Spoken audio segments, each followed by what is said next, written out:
Don't forget to like the video, share your thoughts in the comments, and subscribe to stay updated with our latest stories. I never imagined that something so simple, just a favor, could change everything. But that's how life is, isn't it? The smallest things have a way of leading to the most unexpected moments. It all started on a quiet Friday evening. The house smelled of lavender from the candles I had lit earlier, and the soft hum of jazz played from the speaker in the corner. I had just finished cleaning up after dinner when my husband, Mark, walked into the kitchen, his phone in hand and a slightly hesitant look on his face. "Hey, honey, do you remember Tom?" he asked casually, though his tone suggested there was more to this conversation. I did remember Tom, Mark's old friend from work. He had been at our wedding all those years ago and would show up every now and then for game nights. He was the kind of man who had a quiet presence, never one to dominate a conversation, but always engaging when he did speak. He was also single, having gone through a rough divorce a few years back. "Of course," I replied, drying my hands on a towel. "Why?" "Well, he's in a bit of a bind," Mark explained. "He's leaving for a business trip tomorrow, and he just found out his dog sitter canceled last minute.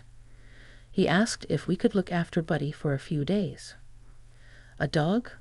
I had never been much of a pet person, but I didn't mind them. Still, I hesitated. "For how long?" "Just the weekend," Mark assured me. "He'll be back Monday evening." I told him it wouldn't be a problem, but I wanted to check with you first. I sighed, then smiled. "I suppose I can handle a dog for a few days." Mark kissed my forehead. "You're the best. He'll drop Buddy off in the morning." The next day, at precisely 9 a.m., the doorbell rang. I was still in my robe, sipping my morning coffee when I opened the door to find Tom standing there. He looked a little flustered, his hair slightly out of place, as if he had been rushing.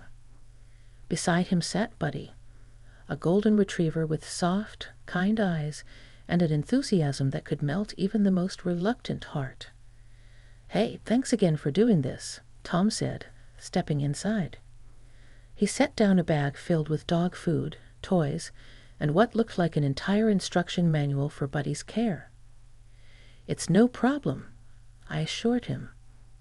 Tom gave me a grateful smile, one of those rare, genuine ones that made me realize how stressed he had been about the situation.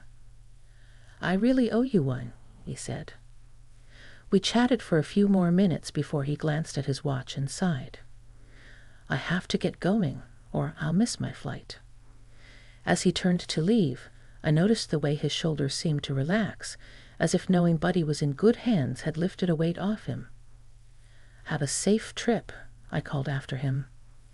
And with that, it was just me and Buddy. At first, everything was normal. Buddy was well behaved, and I actually found myself enjoying his company. He followed me around the house, his tail wagging happily. That evening, as I curled up with a book, Buddy rested his head on my lap, sighing contentedly. But then something unexpected happened. Late that night, I was in the kitchen getting a glass of water when my phone buzzed. A message from Tom. "Hope Buddy isn't being too much trouble. Thanks again for helping out." I smiled and replied, "Not at all. He's a sweetheart." A few seconds later, my phone lit up again. "That's good to hear. I was worried he might miss me too much. Truth be told, I already miss him, and our late-night conversations." Something about that last sentence made me pause. I knew Tom and Mark were close, but Tom and I. We had always been friendly, but we had never really talked one-on-one outside of casual gatherings. "Well, I'm sure he'll be excited to see you Monday," I replied, keeping my response neutral. This time, the reply took longer. "Yeah, Monday feels far away." I stared at the screen, unsure how to respond. Was I reading too much into this, Was he just making conversation? Shaking my head, I set the phone down and went to bed, but sleep didn't come easily. Something about that exchange lingered in my mind. The next day, as I went about my routine, I found myself thinking about Tom more than I should have. His words, the way he had looked at me when he dropped Buddy off, had there been something there? Or was I just overanalyzing? Then in the afternoon, my phone buzzed again. "Hey, do you mind if I call you for a minute?" I hesitated before replying. "Sure." A moment later, my phone rang. I took a deep breath and answered. "Hey," I said, trying to keep my voice light. "Hey," Tom responded. His voice was warm, almost intimate. "I hope I'm not bothering you." "Not at all," I said, even though my heart had started to beat a little faster. He exhaled softly. "I wanted to hear your voice." A strange, nervous energy ran through me. This was definitely not a normal conversation anymore. "Tom," I said carefully, "is everything okay?" He was silent for a moment before he finally spoke. "I don't know," he admitted. "I think I've been holding on to something for a long time. And this weekend, knowing you're the one looking after Buddy, knowing you're there while I'm here, it's made me realize something." I swallowed hard, gripping the phone tighter. "Realize what?"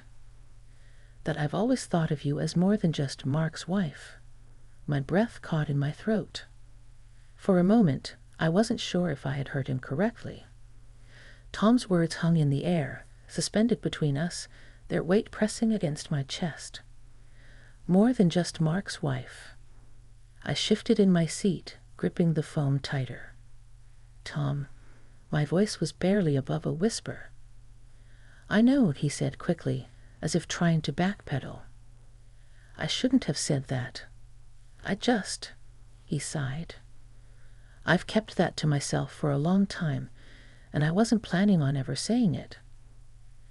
But something about this weekend, I don't know, it just came out." I closed my eyes. My mind was racing, trying to make sense of everything. Tom had always been a presence in our lives, but I had never seen him in this way before. And yet, now that he had said it, something inside me shifted.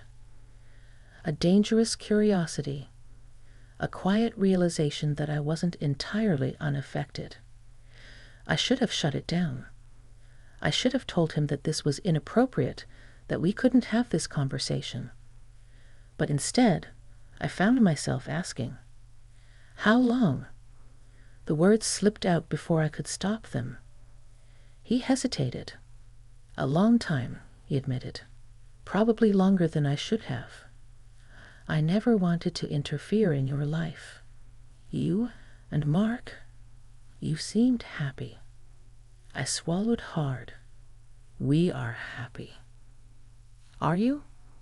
Tom's voice was gentle, not accusing, but the question struck a chord. I opened my mouth to respond, but found that the words wouldn't come. Were we happy? Mark and I had been together for nearly 3 decades. We had built a life, a family, a routine.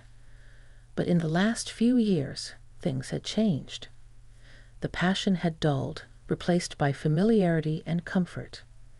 We still loved each other, but there were moments, quiet moments, where I felt like I was just moving through the motions of my own life.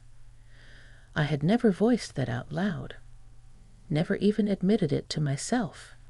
But now Tom's question echoed in my mind. "I don't want to cause trouble," Tom continued. I needed to be honest with you. Even if nothing comes of it, even if we never talk about this again." I exhaled slowly. "Tom, I don't know what to say." "You don't have to say anything," he said softly. I needed you to know."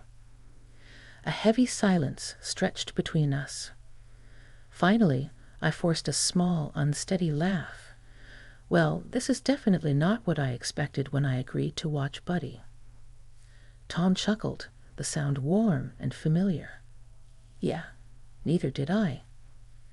For a moment, it felt normal again, just two old friends talking. And yet, beneath the surface, something had changed. Listen, Tom said after a beat. I don't want to make you uncomfortable. If you want to forget this conversation ever happened, I understand. Just say the word, and I promise I won't bring it up again. I should have said yes. I should have taken the escape he was offering. But instead, I hesitated. And that hesitation said more than words ever could. That night, I barely slept. I tossed and turned, my mind replaying our conversation over and over again. I had spent years thinking of Tom as Mark's friend. But now I found myself seeing him differently, seeing the way his eyes softened when he spoke to me, the quiet attentiveness in his voice. And worst of all, I wasn't sure how I felt about it. By the next morning, I had convinced myself it was nothing, a moment of weakness, a harmless confession. Tom was far away, and I would see him again on Monday. Everything would go back to normal. Or so I thought. Just after noon, my phone buzzed again. Tom. Would it be too much to ask if I called again? I stared at the message. I should have said no. But instead, I found myself typing back. Me? Okay. When I answered the call, Tom's voice was quiet, almost hesitant. Hey. Hey, I replied, my heart hammering in my chest. I wasn't sure if you'd pick up. Neither was I. A soft chuckle. I don't know what I'm doing, he admitted. Neither do I. A pause. Then he asked, would it be wrong if I told you I wish I was there right now? I exhaled slowly, feeling the weight of his words settle over me. Tom, you don't have to say anything, he interrupted, his voice gentle. I just wanted you to know. Another silence. And then, before I even knew why I was saying it, I whispered, I wish you were here too. A sharp inhale from his end. And just like that, everything changed. The moment the words left my lips, I felt a rush of something unfamiliar, something thrilling and terrifying all at once. I wish you were here too. Tom didn't say anything at first, but I could hear his breathing on the other end of the line. Slow, deep, like he was absorbing what I had just admitted. Are you sure? His voice was softer now, careful. I swallowed hard, pressing my fingers to my temple. I don't know, I admitted honestly. I just know that something about this feels different, and I don't know what to do with that. I get it, he said after a beat. I didn't mean to put you in this position. But the truth was, I wasn't sure I minded being in this position. There was something intoxicating about the attention, about the way Tom made me feel, like I was being seen. Not just as Mark's wife, not just as a mother, or as a woman who had spent her life making sure everyone else had what they needed, but as me. I couldn't remember the last time someone had made me feel that way. Do you ever wonder what life would have been like if we had met under different circumstances? Tom asked suddenly. I hesitated. I never thought about it before. But you're thinking about it now. I let out a shaky breath. Yes. Another pause. Then Tom's voice lowered, as if he was confessing a secret. So am I. The rest of the day felt surreal. I moved through my usual routine, tidying up the house, taking Buddy for a walk, making dinner. But everything felt different. Like I was living in two realities at once. In one, I was the devoted wife, the woman who had built a life with Mark, a life filled with history and commitment. In the other, I was something else, someone else. Someone who was letting a man who wasn't her husband slip into the corners of her mind. I kept telling myself that it was just words, that a conversation couldn't change anything. But deep down, I knew better, because it had changed something. That night, I sat on the couch, absently stroking Buddy's fur, my thoughts tangled in a web of emotions I didn't fully understand. And then my phone lit up again. Tom. My pulse jumped as I opened the message. Tom. Can't sleep. Keep thinking about you. I stared at the screen, my fingers hovering over the keyboard. I should have ignored it, but I didn't.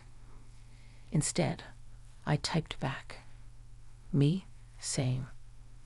A few seconds later, my phone buzzed again. Tom, I know this is probably the worst timing, but I have to ask. If things were different, if we had met before you and Mark, do you think we would have had a chance? I sucked in a breath, because I already knew the answer. And this time, I didn't hesitate to tell him the truth. Me, yes. The next morning, everything felt heavier. I woke up early, my thoughts still swirling, my body restless. As I made coffee, Buddy sat at my feet, looking up at me as if he knew something was wrong. I sighed, rubbing his ears. What am I doing, huh? He just wagged his tail. I picked up my phone, debating whether to text Tom first. But before I could decide, another voice interrupted my thoughts. Morning. I turned, startled, to see Mark standing in the doorway, stretching his arms. Hey, I said, forcing a smile. You're up early. Couldn't sleep, he muttered, grabbing a mug and pouring himself coffee. Had a weird feeling. Something inside me clenched. Like what? I asked, keeping my voice casual. He shrugged. I don't know. Just off. He took a sip of his coffee, then looked at me, studying me a little too long. Are you okay? My heart pounded. I opened my mouth to say yes, but the lie caught in my throat. Because I wasn't okay. I was caught in something I didn't fully understand, something that scared me, excited me, confused me. Something I wasn't sure I could stop. And that was the moment I realized. This wasn't just a conversation anymore. This was a turning point. And I had no idea which way I was going to fall. The weight of everything settled on me in that moment, Mark's eyes studying me across the kitchen, the memory of Tom's words lingering in my mind, and the quiet, undeniable truth pressing against my chest. I wasn't just caught between two conversations. I was standing at a crossroads, and no matter which path I chose, something would change forever. Are you sure you're okay? Mark asked again, his brow furrowed. I hesitated, gripping my coffee mug tightly. Yeah, I said, forcing a small smile. Just didn't sleep well. He nodded slowly, but something in his expression told me he wasn't convinced. And maybe he shouldn't have been. The hours crawled by, and with each passing minute, the tension inside me grew. I told myself to let it go, to push away whatever had ignited between me and Tom. But it was impossible. His words had unraveled something inside me, something I hadn't even realized was bound so tightly. By the afternoon, I couldn't take it anymore. I picked up my phone, my hands trembling slightly as I typed out a message. Me, can we talk? A minute passed, then another. Finally, my phone buzzed. Tom, I was hoping you'd say that. We spoke in quiet, careful words, both of us knowing we were treading dangerous ground. I don't want to hurt you, he said softly. I know, I whispered. I don't want to hurt Mark, either. I swallowed hard. Me neither. Another silence stretched between us. Then Tom exhaled. But I also can't pretend I don't feel this. Neither could I. And that was the problem. I closed my eyes, inhaling deeply. I don't know what to do, Tom.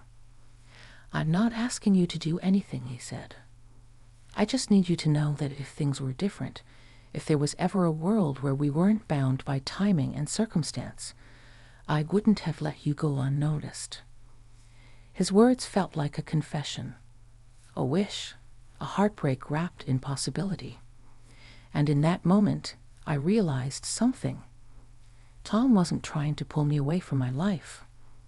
He was simply showing me something I had forgotten, what it felt like to be seen, to be wanted, to be chosen. And maybe that was why this happened. Maybe it wasn't about what I was missing with Mark. Maybe it was about what I had forgotten about myself. Who I used to be, who I still was, who I needed to be again. That evening, as I sat across from Mark at dinner, I studied him in a way I hadn't in a long time. The man who had stood by my side for so many years. The man I had built a life with. There was comfort in that. But comfort could sometimes make you forget that love needed to be tended to, nurtured, seen. I realized then that it wasn't about Tom.